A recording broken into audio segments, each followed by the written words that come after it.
కర్నూలులోని బాలసాయిబాబా ఆశ్రమంలో నిత్యాన్నదాన కార్యక్రమం ప్రారంభించారు. Balasaibaba trust global care organisation ఆధ్వర్యంలో ప్రతిరోజు మధ్యాహ్నం భక్తులకు అన్నదానం ఏర్పాటు చేస్తున్నట్లుగా నిర్వాహకులు వినోద్ కుమార్ తెలిపారు. బాలసాయిబాబా ఆశయాలకు అనుగుణంగా భక్తులకు అన్నదానం ఏర్పాటు చేశామని, భక్తులు ఎక్కువ సంఖ్యలో పాల్గొని ప్రసాదం స్వీకరించారన్నారు. అనారోగ్యంతో బాధపడే వారికి పౌష్టిక ఆహారం కిట్లను వినోద్ కుమార్ అందించారు. నిత్య అన్నదానం ప్రారంభోత్సవం సందర్భంగా బాలసాయిబాబా ఆశ్రమంలో ప్రత్యేక పూజలు నిర్వహించారు. అయితే ఈ కార్యక్రమంలో నేస్తం పాజిటివ్ నెట్వర్క్ అధ్యక్షురాలు సుధారాణి పాల్గొన్నారు.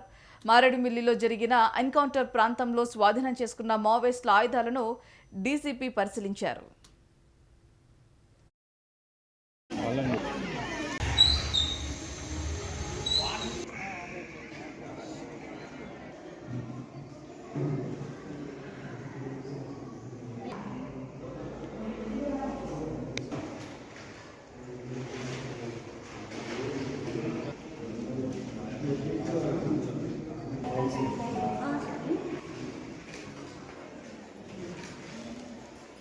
భగవాన్ శ్రీ బాలసాయిబాబా వారి విజయ ఆశీస్సులతో భగవాన్ శ్రీ బాలసాయిబాబా మందిరంలో ఈరోజు నిత్య అన్నదాన ప్రసాద సేవ మేము ఈరోజు నుంచి ప్రారంభించడం జరిగింది.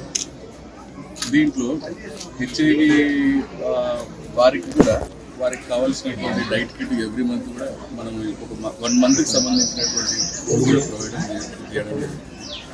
అదే మాదిరిగా ఇక్కడ ప్రతిరోజు ఇది ఎందుకు చేయడం అంటే అన్నం పరబ్రహ్మ స్వరూపం.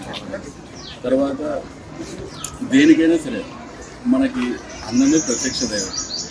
ఈ అన్నం తినడం వల్లనే మనకి ఈరోజు మన దేహంకి తర్వాత దీని నుండి మన ఆధ్యాత్మిక పురోగతి కానీ ఏదైనా మనం ఆలోచించి సేవ మనం చేసి దీనిలో సేవనే జనార్దనుని సేవగా బాబాగారు చెప్తున్నారు. కాబట్టి బాబాగారి మాటలను బాబాగారి యొక్క వాక్కును అనుసరించి బాబాగారి ఆశీస్సులు కోరుతూ కర్నూలు ప్రజలకు అదే మరి ఇక్కడ ఉచిత పాఠశాలలో ఉన్నటువంటి పిల్లలకు కానీ ఇక్కడ ఉన్నటువంటి కోర్ స్టూడెంట్స్ కానీ తర్వాత అందరికీ ఎవరికైనా సరే ఇక్కడ మన వచ్చిన వాళ్ళకి ప్రతి ఒక్కరికి భోజనం ఏర్పాటు చేయాలనేది బాబాగారి యొక్క సంకల్పం. సో దానికి మనం ఇక్కడ ప్రయత్నం చేసి ఈ విధంగా చేయాలని నిర్వహించబడుతుంది. కాబట్టి మీరందరూ కూడా ఈ బాబాగారి ఆశీస్సులకు పాత్రలు కావాలని బాబాగారి ప్రసాదాన్ని స్వీకరించాలని చెప్పని మనస్ఫూర్తిగా బాబాగారి బాలసేవ ట్రస్ట్ నుంచి మేము కోరడం జరిగింది.